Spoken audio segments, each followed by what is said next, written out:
greetings and salutations, everybody. Welcome to the John Campea YouTube channel. My name is John Campea, and this is a companion video. What is companion videos? Well, it's kind of simple. Every day on the John Campea Show and on Open Mic, we take live questions. Sometimes, though, we don't have enough time to get to all of the live questions that come in, but I want to make sure you guys know they do get addressed on a video, so I take those questions we didn't have time for, and I address them here on the companion video. So, without wasting any time, let's dive right into it. And the first question we get caught up on today comes to us from Rami J. Royster, who writes, what the hell happened to Korg in Infinity Wars? Well, they talked about that a little bit in the Avengers Infinity War director's commentary with the Russo brothers. Basically, the implication is this. Thor said in the movie that Thanos killed half his people. Since the ship was destroyed, one can then only surmise that half got off the ship and escaped. And the Russo brothers confirmed that. We know that Valkyrie escaped, so she's away, a bunch of the Asgardians. They didn't say what happened with Korg specifically, but I think it is safe to assume, since we didn't see him there and they haven't mentioned him, I think it's safe to assume that amongst the half of the ship that got away included Korg. So that's probably where Korg is. All right, Alex Teague writes, thoughts on True Detective Season 3 trailer? I'm a little undecided on it, to be honest with you. I mean, I love True Detective Season 1. Season 2 was a little hit and miss, although it had some great performances in it. This season has Mahershala Ali in it. Stunningly good actor. And he's got that new movie coming out called The Green Book with Viggo Mortensen that looks amazing. So that's great. And again, it's going to be jumping back and forth in time and stuff. Okay, that's cool. I'll be honest with you, other than the fact that it felt somber, I really didn't get much out of the trailer. So I'm going to say this. I was looking forward to True Detective Season 3, and I'm still looking forward to it. That trailer didn't do anything to increase my excitement, nor did it do anything to decrease it. So I'm going to say I'm kind of lukewarm on the trailer for it. All right, MDB3000 writes, hey, John, thoughts... One, you probably mean on. Thoughts on The Prince of Egypt? Oh, I haven't talked about that in a while. I feel like it's a very underrated animated film. Talent, voice cast, and great soundtrack. Kilmer as God. Yeah, you know what? I liked Prince of Egypt. I did. I thought it was real good. And you know what? There's this great song in it. I think, was it Danny Glover? I think Danny Glover did the voice of this character, but I don't think he did the song. I think they got a singer to come in and do the song. But there's this one song in it that I still listen to every once in a while in the movie called Look at Your Life Through Heaven's Eyes. Or the name of the song might just be Heaven's Eyes, but the full line is Look at Your Life Through Heaven's Eyes. It's a great song. Look at your life through heaven's eyes. I mean, it's a very big, powerful song, and it's great. It's probably my favorite part of the movie. But yeah, I mean, it's a talented voice cast. It's a great story. It's got good pacing, good music in it. I like Prince of Egypt. It's one we don't talk about very much. It's like not one of the all-time greats, but it's a solid one, and I remember it fondly. All right, Tyler Yeats writes, what are you hoping to see from Supernatural Season 14? Well, I mean, the same answer I give when everybody says, what are you wanting to see in the next Avengers? What are you wanting to see in the next Star Wars? What are you wanting to see in Supernatural Episode 14? The same thing. I try to bring no expectations. None. Hopes, but not specific things as an expectation. I want to see this, and this. Now, I used to do that a lot, and I've been trying the last couple years to not do that. To just go, hey, storytellers, tell your story. I'm not going to be that. I'm going to try not to do the thing that I used to do and that a lot of other film fans do, which is they've got to do this and this, and they got to do this. And then what happens is if they don't do this, and this, even if it's great, you end up walking away disappointed, right? I think we've all done that. And I've done that, and I made a decision a couple years ago that I'm going to try not to do that at all. So I have nothing that I am hoping to see other than continued great stories, continued great stuff between the characters, continue entertainment. That's all I'm looking for, but I have no specific shape that it needs to take in order for me to like it. I'm just going to sit back and look forward to what they're going to give me, and I am looking forward to it very much. Starts up again soon, so I'm kind of excited. Jeffrey Dempster writes, it would be awesome if you could have Canadian Idiot from Weird Al as your theme. Love you, man. Well, thank you, but I am not the only Canadian in the world. It's like so many people say, oh, like a lot of people in the world, unfortunately, for Canada, they look at me as I am the template of what Canadian is, because might be the only Canadian that they watch on a regular basis. I don't know. Look, I'm a huge fan of Weird Al, though. So, but no, I probably won't use Canadian, although it's a funny song, man. If you haven't heard it, it's a funny song. It's, of course, Weird Al's version of American Idiot. You should listen to it. It's really funny. Kyle Brackman writes, do you think there will ever be another golden age of Hollywood? Well, yes. Yeah, I do. But here's the funny thing about stuff like that. You'll never know it until it's 10 years past. That's the thing about, like, golden ages, with maybe the exception of, like, we understand we're kind of in the golden age of comic book movies right now, but for the most part, you don't know you're in a golden age of something, usually until it's in the rearview mirror. And, I mean, look, and then, by the way, what constitutes a golden age?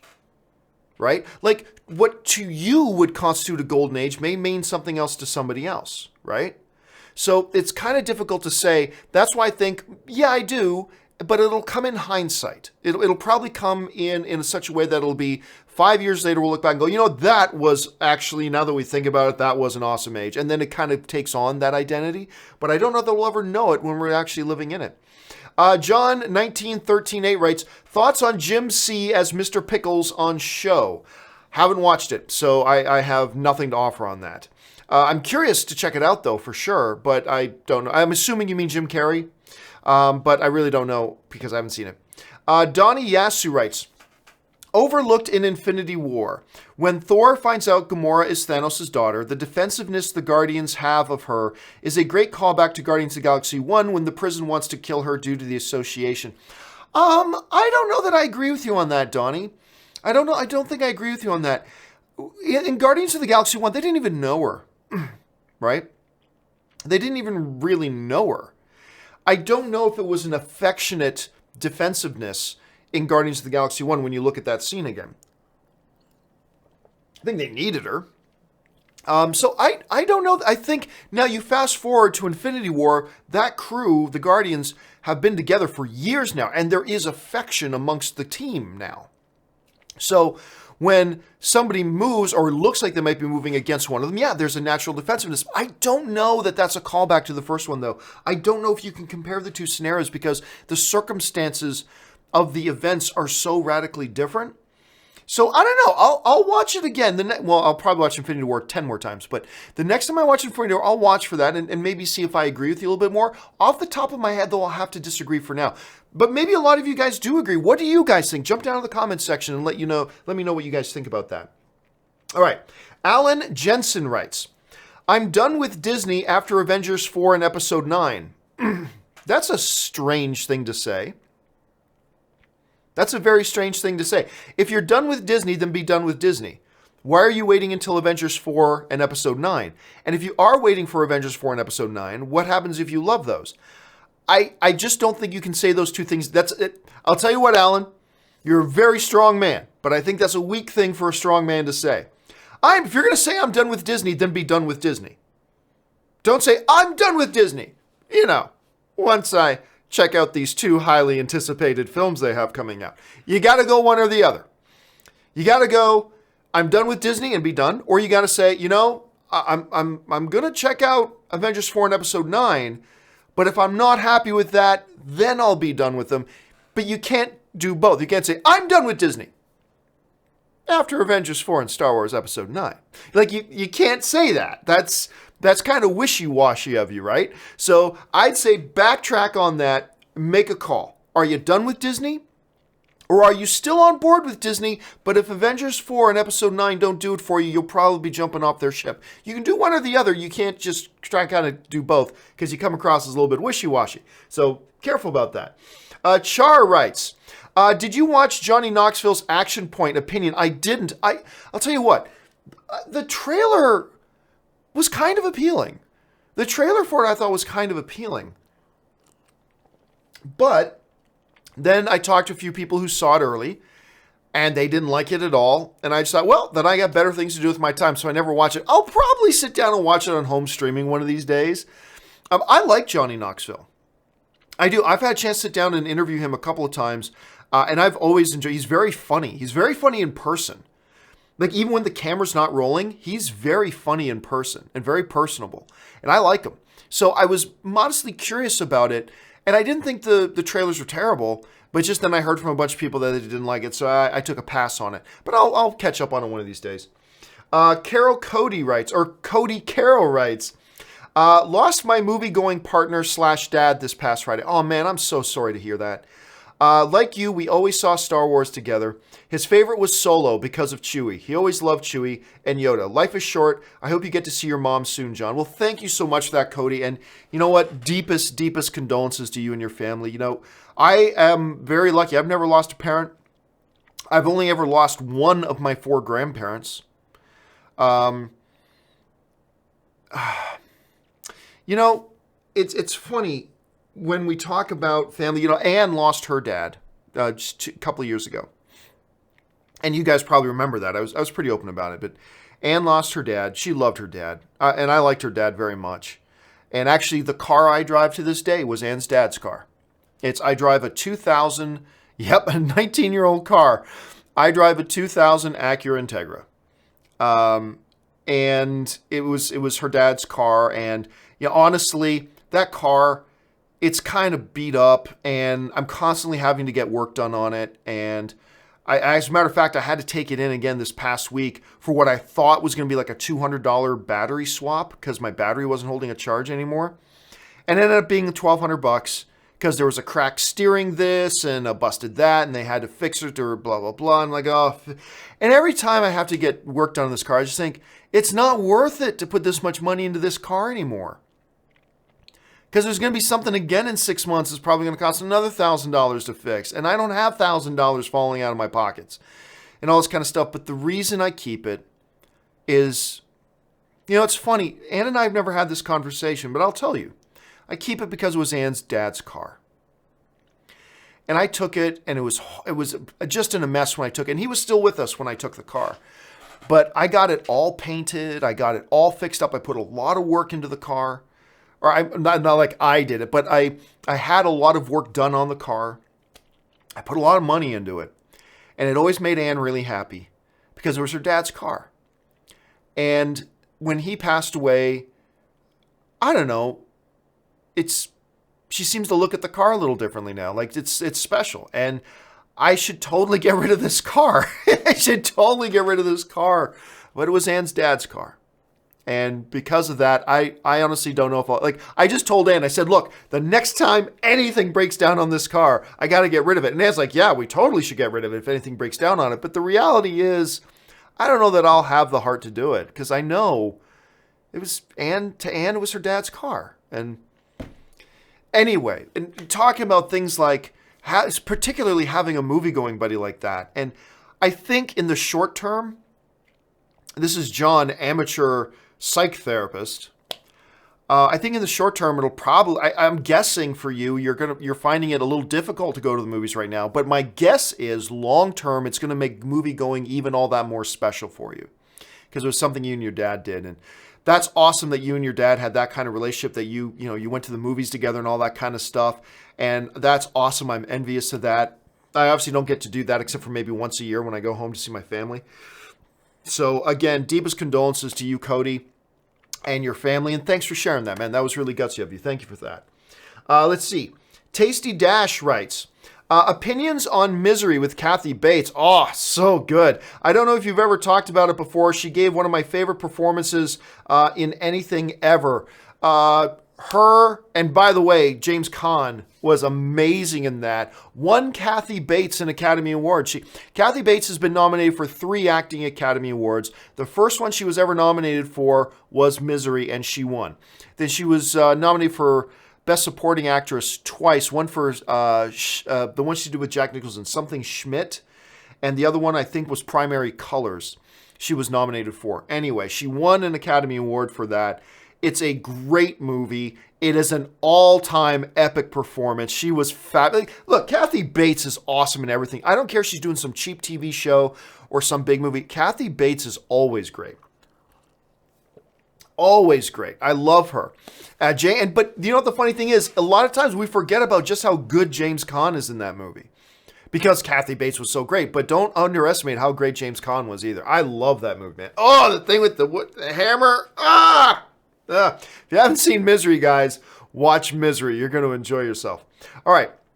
Alex Ramirez writes, just binged the new Jack Ryan TV show on Amazon. Awesome. I still haven't had a chance to do that. Oh my God, I had such a good time watching it. John Krasinski is on a roll this year. He certainly is. And you know what's funny?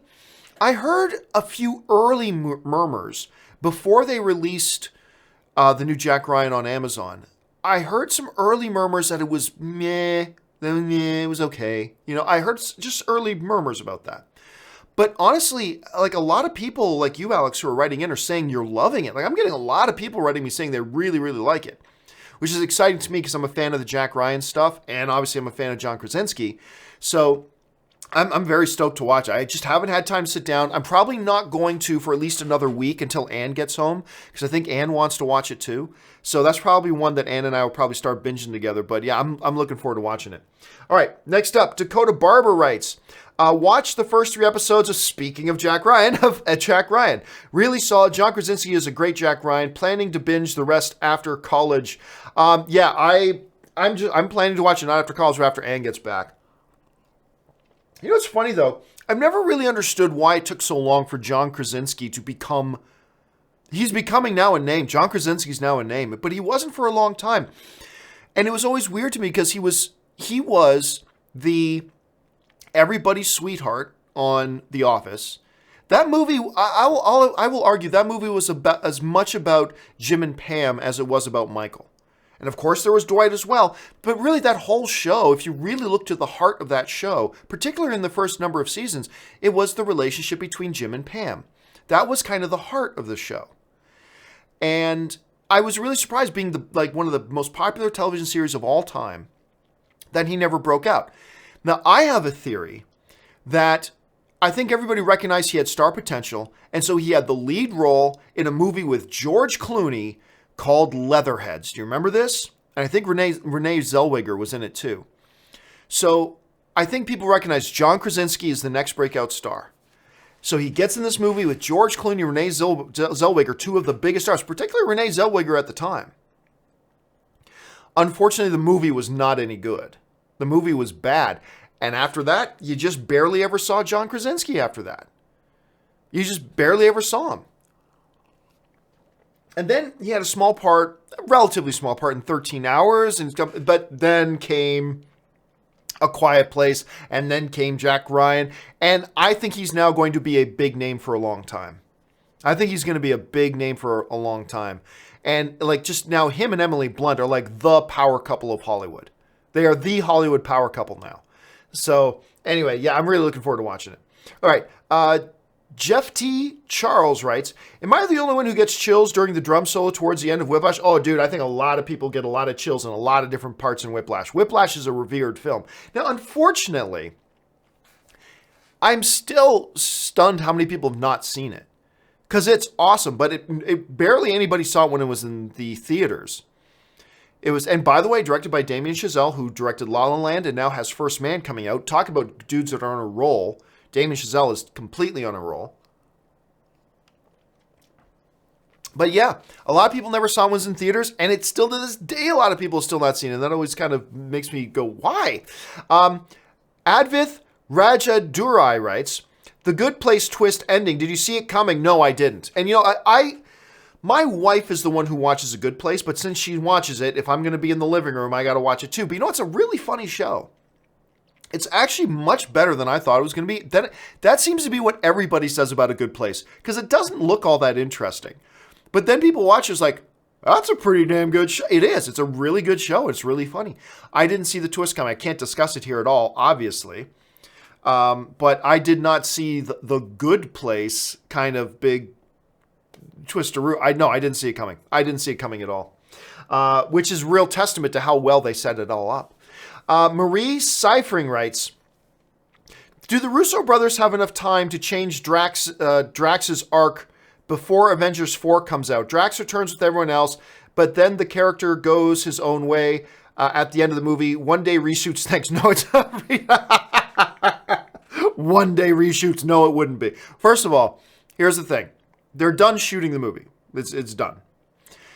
You don't change your movie just to accommodate this one side issue going on outside of the movies. You don't do that. On top of that, what do you think? I mean, here's the thing. To do a reshoot is not, I'll just grab a guy with a camera and one light. No, it's about pulling together a location, set, crew, whole bit, days. You're talking hundreds of thousands of dollars, if not millions, depending on what it is you got to do. Get Dave Bautista back in, full prosthetics again, blah, blah, blah. Like, it's a huge undertaking. Why? To accommodate one side issue going on outside of the movies? No, you don't do that. And it is far past that. Plus, then you're changing your story. You're changing your movie. Is this worth changing your movie over? Nah. Look, if they have to deal with this, you know what you do? You deal with it the way they dealt with Don Cheadle taking over the role of War Machine, right? You deal with it the same way. Don Cheadle shows up. Yeah, I'm here. It's me. Get over it. And then you move on. If you recast Drax, then, have Star-Lord go make a joke. Have you done something different with your hair? Because, he's bald, right? Have you done something different with your hair? No, I've always looked like this, whoever the new actor is. You make one quick joke and you move on. You don't change your movie and narrative and go through, bring 100 people back and regather to a set somewhere and blah, blah. Nah. You recast them and you have Star-Lord make one joke. Are you wearing something different? And then make the new actor playing Drax. No, this is how I always look. And then have Star-Lord go, okay. And that's it. And that's that. You make a little joke about it and you move on, just like they did with the Rhodey character.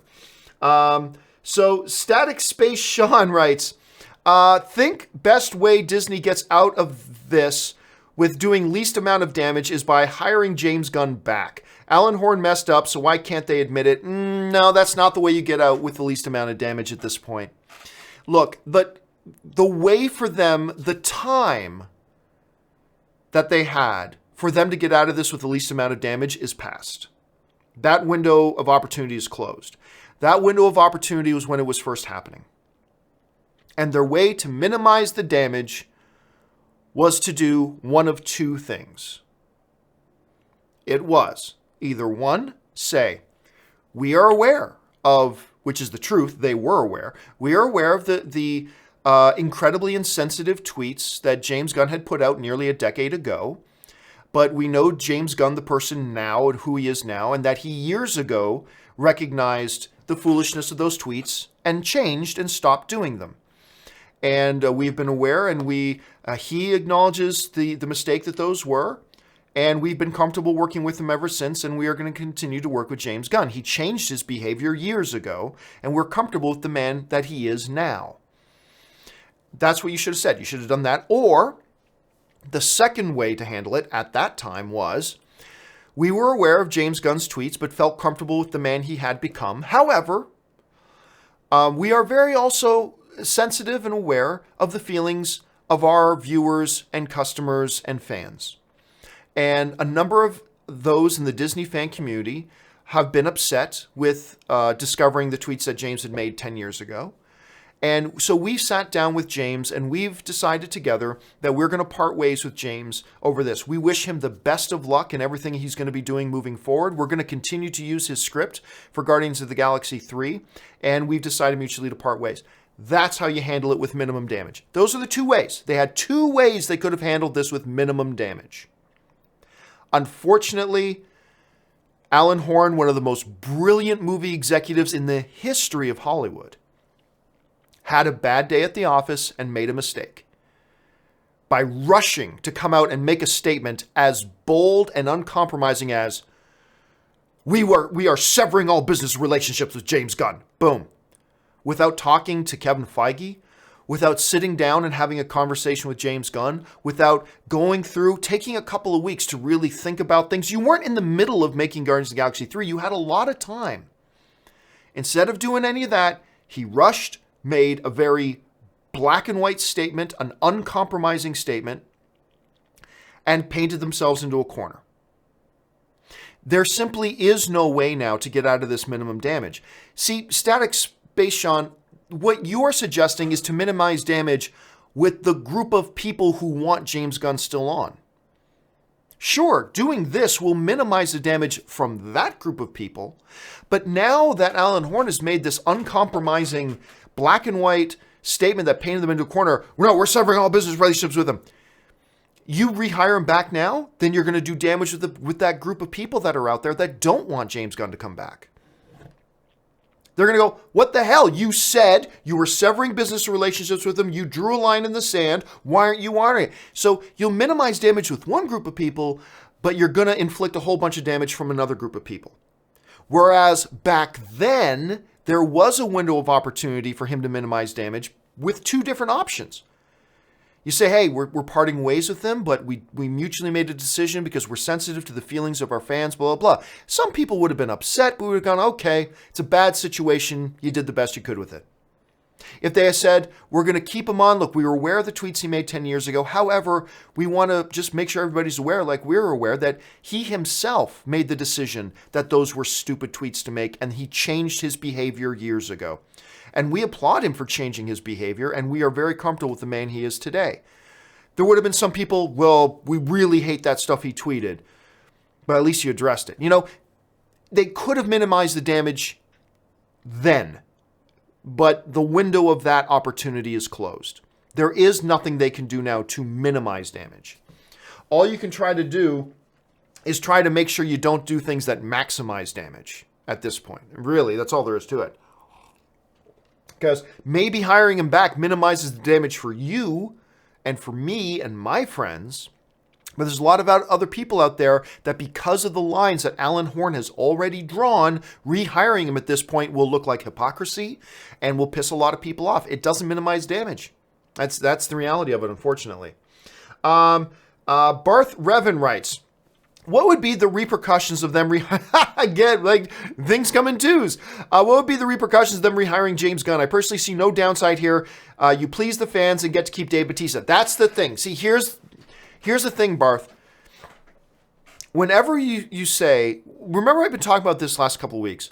Whenever you hear somebody say the fans want, that's wrong. What you're really saying is what I want. You and I and Billy and Susan don't speak for all the fans. You speak for yourself. I speak for myself. Maybe I also speak for a couple of other people I know, but I do not speak for the fans. You do not speak for the fans, because guess what? There are a lot of fans, whether I like it or not, that were very, very upset by those tweets from James Gunn and don't want him to come back. The reality is that you cannot say you please the fans. No, you please the half of the fans that agree with you. And maybe it's a little bit more than half. But what you're really saying is you would please the part of the fans that agree with you. There's a whole nother section of fans, however big or small, that do not want James Gunn back. It's the reality. I don't agree with them, but that is the reality. The repercussions of rehiring James Gunn after Alan Horn comes out and makes such a big, strong, definitive, non-compromise statement like, we're disgusted by this, we are severing all business ties with James Gunn. The repercussions of hiring him now is you've just given everybody who doesn't want him back a whole lot of ammunition to fire at Disney. Hypocrite, flip-flopper, you told us you were severing business relationships with him, blah, blah, blah, all and on. You gave him a lot of ammunition. There's a lot of repercussions to rehiring James Gunn. There's repercussions to not rehiring him either. I still think they should have rehired him. I'm just saying, let's not go into it blindly and think, oh, there's no negative repercussions to rehire. There are negative repercussions. There are. There are negative repercussions to not hiring him back. There are negative repercussions to hiring him back. Maybe not for you, maybe not for me, but there are a lot of people that would keep a lot of repercussions on Disney for it. We just have to acknowledge that. ZCM Zombie Custom Maps writes, if you could only do one, have Star Wars Land to yourself for a day or go to Maine to see a U2/Rush crossover concert, which one would you do? Well, I'll tell you what. I like Rush very much. They're not my all-time, in the conversation of my all-time favorite band. U2 clearly is my all-time favorite band. But I'll tell you what, I would go to Star Wars Land for myself for a day. Why? I've never been to Star Wars Land. I've seen Rush and I've seen U2 in concert. Numbers of times. I never see them together, but I've never been to Star Wars Land. So, given the opportunity to do something I've never done before, I'm going to go to Star Wars Land for myself. You know what? I wouldn't even want it to myself. Part of the excitement of it would be to be there with crowds of people who are there and having a good time and having fun too. That would increase my enthusiasm for it as well. So I'll take the Star Wars Land thing. Let's see.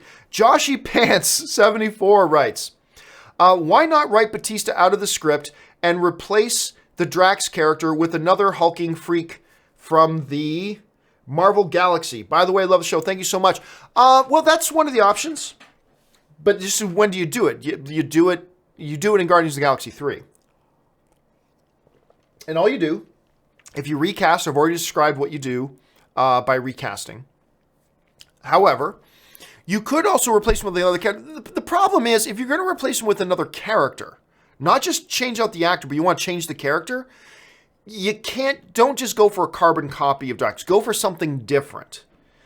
Otherwise, it'll just feel weird, in my opinion. I think what you do is you just recast. Frankly, I just think you recast. That seems to be the simplest, least abrasive, least disruptive. I mean, it's going to be abrasive and it's going to be disruptive, but it's the least abrasive and least jarring and abrupt thing you can do, I think, at this point, right? Because if you can't get Dave in for any shooting for Guardians of the Galaxy 3, then you're just going to have to say, wow, too bad Drax died in that last mission we had. Yep, but it's a good thing we found Billy, and then you introduce a new character, right? I mean, that is also abrupt and disruptive and whatever, and I would propose that it would be more abrupt and disruptive than just recasting Drax. You get another big dude, shave his head, put on the body paint, fake tattoos, blah, blah, blah. There, you got your Drax. And you do just what you did with the Rhodey character in Iron Man 2. Yeah, it's me. I'm here. Get used to it. Make the joke. You wearing something different, Drax? No, this is how I always look. Okay. And make a little joke of it, and there. Done. You've recast it. You move on. Yes, it'll be a little jarring. Yes, it'll be a little bit disruptive. Yes, it'll be a little bit weird. But then you move past it. And I think that's the best way to do it with the least amount of disruption. There's still going to be disruption. There's nothing you can do about it. Nothing you can do about it. But I think that's the way to get the least amount of disruption out of it. Anyway, that's just kind of my thoughts on that. Roy L. writes, I saw Crazy Rich Asians twice this weekend. Loved it. Now I want to visit Singapore. First class, of course. You know what's funny? I saw this video on YouTube the other day. At first, I like Crazy Rich Asians too. I enjoy it. I want to go see it again. I've only seen it the once so far. But then I saw this report on YouTube that this guy did where he went to Singapore and he's like, don't be fooled by Crazy Rich Asians about what it's like for most people in Singapore. And he's traveling through Singapore, much of Singapore, a lot of Singapore is very poor. It's very poor. Yes, there are the elite 1%, but don't be fooled into this idea that all of Singapore is glamorous with palm trees and luxury skyscrapers and private planes for everybody. That's not like that. Now, I have never been to Singapore, so I can't speak to that firsthand. But it was just a really interesting video. This guy traveling in Singapore saying, this is not, don't think that Crazy Rich Asians paints a total picture of what Singapore is for people. Again, I've never been there, so I can't say it firsthand. I just thought that was interesting. All right. Nosferatu writes, when you control the mail, you control information. Newman. I love the Newman character. I lost count of how many times, I don't know. That's a great trivia question. How many times in the Seinfeld series did Jerry go, Newman? How many times I don't know. That's a great trivia question, though. But that was one of the great lines from that. Because when you control the mail, you control information. It's a great moment, great line in Seinfeld. Jace Little writes, ever see Elephant, Gus Van Sant? You know what? I have not seen it, as a matter of fact. Good for me. One of those films I always meant that I needed to watch, and I never did. Dakota Barbara, if I'm thinking of the right film. Dakota Barbara writes, are you looking forward to None or Peppermint? Seeing None more or Peppermint more? Planning on seeing both. Excited for Peppermint since directed by a guy that directed Taken. Obviously this came in a couple days ago. I saw both of them. Unfortunately, I was disappointed in both. Didn't hate either of them. Did not hate either of them. Both of them have redeeming qualities. But overall, I was let down by them. The action in Peppermint is great, and Jennifer Garner kicks all kinds of ass. She is a legit action star. But there was too many other weaknesses for the film for me to recommend it. The Nun had some good creepiness to it, but other than Damian Bashir, who was great, I thought Damian Bashir was quite strong in the movie. Some questionable performances, a lot of questionable dialogue. A lot of the scenes played like video game cutscenes, and I don't mean that in a good way. So I ended up being disappointed with both, unfortunately, which is too bad because I was really looking forward to both. Because coming off of Annabelle Creation, which I thought was great, I was really hoping that The Nun would pick up on that momentum, and I was because it's Jennifer Garner, I really had high hopes for Peppermint, especially since I thought the trailers have been fabulous for Peppermint. But I was kind of let down by both, unfortunately. All right, guys, that will do it for this installment of the companion video. Thanks a lot, guys. Hey, listen, if you're still waiting on one of your questions to be answered, don't worry. I still got a bunch more I got to do. You're going to see more companion videos this weekend. All right, guys, that will do it for me for now. Thanks a lot for joining me. My name's John Campia, and until next time, bye-bye.